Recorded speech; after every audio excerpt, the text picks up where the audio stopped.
রাসূলুল্লাহ সাল্লাল্লাহু আলাইহি ওয়াসাল্লাম এই জায়গায় দাঁড়িয়েই তার পুরো জীবনের সালাত আদায় করেছেন। এইটাই হচ্ছে রাসূলুল্লাহ সাল্লাল্লাহু আলাইহি ওয়াসাল্লামের মেহরাব। ইয়া নবী ইয়া নবী ইয়া নবী ইয়া নবী ইয়া নবী ইয়া নবী ইয়া নবী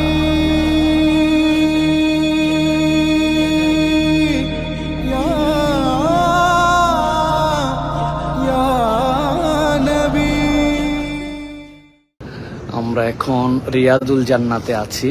অল্পক্ষণের মধ্যে জোহরের আজান হবে, যেটা রাসূলুল্লাহ সাল্লাল্লাহু আলাইহি ওয়াসাল্লামের ঘোষণা অনুযায়ী রওদাতুম মিন রিয়াদিল জান্নাহ। সামনে যে অংশটা দেখছি আমরা, মেহরাব, যেটাতে লেখা আছে রাসূলুল্লাহ সাল্লাল্লাহু আলাইহি ওয়াসাল্লাম এই জায়গায় দাঁড়িয়েই তার পুরো জীবনের সালাত আদায় করেছেন। আমরা জায়নামাজ দেখতে